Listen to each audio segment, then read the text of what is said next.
পবিত্রতা, ভক্তি আর আধ্যাত্মিকতার প্রতীক গঙ্গা।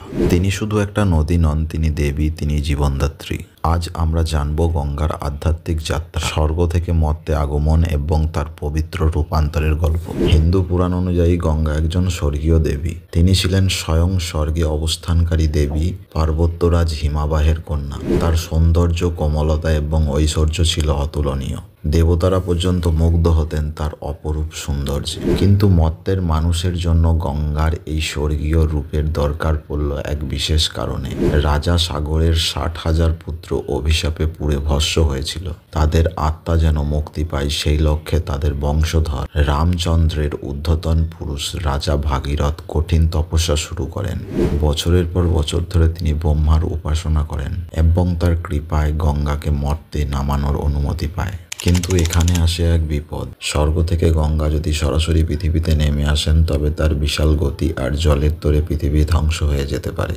তাই ভাগীরথ আর একবার তপস্যায় রত হন, এইবার মহাদেব শিবের উদ্দেশ্যে। দয়ালু মহাদেব সম্মতি দেন এবং গঙ্গাকে ধারণ করেন তার জটাজালে। গঙ্গা ধীরে ধীরে তার জটা ছেড়ে পৃথিবীতে নেমে আসেন, ত্রিভাগে বিভক্ত হয়ে। এইভাবে তিনি হয়ে ওঠেন ভাগীরথী, অর্থাৎ ভাগীরথ দ্বারা আনা। আজকের গঙ্গা নদী শুধু একটি জলধারা নয়, তিনি হিন্দুদের কাছে এক জীবন্ত দেবী, যার স্পর্শে পাপ মোচন ঘটে এবং মোক্ষ লাভের পথ সুগম হয়। হাজার হাজার বছর ধরে মানুষ তার পবিত্র জলে স্নান করে পুণ্য লাভ করে এবং মৃত আত্মার শান্তির জন্য তার কোলে সমাধিস্থ করে।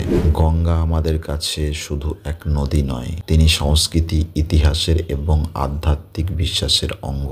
তার প্রতিটি ঢেউ যেন বহন করে হাজার বছরের ভক্তি আর ঐতিহ্য।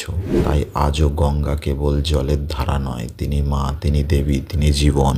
মা গঙ্গার আশীর্বাদে হোক সকলের জীবন পবিত্র ও শান্তিময়। আপনার মতামত কমেন্টে জানান, আর এই ধরনের পৌরাণিক ভিডিও পেতে চ্যানেলটিকে সাবস্ক্রাইব করুন। ধন্যবাদ। জয় শ্রীরাম।